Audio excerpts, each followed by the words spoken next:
तुम्ही पाहत आहात वार्ता.in. बातम्या, विचार, जोडणी. गरिबांच्या पोरांनी आता शिकायचं कुठं? अनुदानित महाविद्यालयांचं खाजगीकरण होणार आणि शिक्षणाचा बाजार मांडला जाणार. नमस्कार, मी जयश्री, वार्ता.in साठी. महाराष्ट्र सरकारनं राज्यातील अनुदानित महाविद्यालयांचं थेट खाजगी विद्यापीठांत रूपांतर करण्यासाठी एक उच्चस्तरीय समिती नेमली आहे. वरवर पाहता हा निर्णय गुणवत्तेसाठी आणि स्वायत्ततेसाठी वाटत असला तरी यामागचं वास्तव भयंकर आहे. जरा विचार करा, ज्या अनुदानित कॉलेजमध्ये आज 5 ते 7 हजार रुपयांत पदवीपर्यंतचं शिक्षण पूर्ण होतं, तिथं उद्या खाजगीकरणामुळे हीच फी थेट 50 हजारांच्याही पुढे जाईल.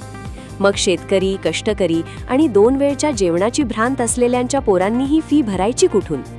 या निर्णयामुळे संविधानानं दिलेले आरक्षणाचे हक्क थेट धाब्यावर बसवले जाणार आहेत. दलित, आदिवासी आणि ओबीसी मुलांसाठी शिक्षणाची दारं कायमची बंद होण्याचा मोठा धोका आहे. शिवाय प्राध्यापकांची भरती ही संस्थाचालकांच्या मर्जीनुसार कंत्राटी पद्धतीनं होईल.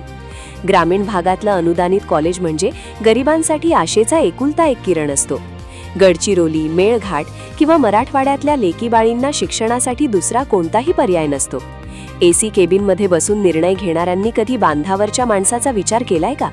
शिक्षणाचं हे असं व्यापारीकरण जर थांबलं नाही तर फक्त श्रीमंतांचीच पोरं साहेब होतील आणि गरिबांची पोरं कायम मजूरच राहतील. गरिबांच्या लेकरांचा हक्क हिरावून घेणारी ही बातमी महत्त्वाची वाटली तर जास्तीत जास्त शेअर करा. पाहत रहा वार्ता.in. वार्ता.in.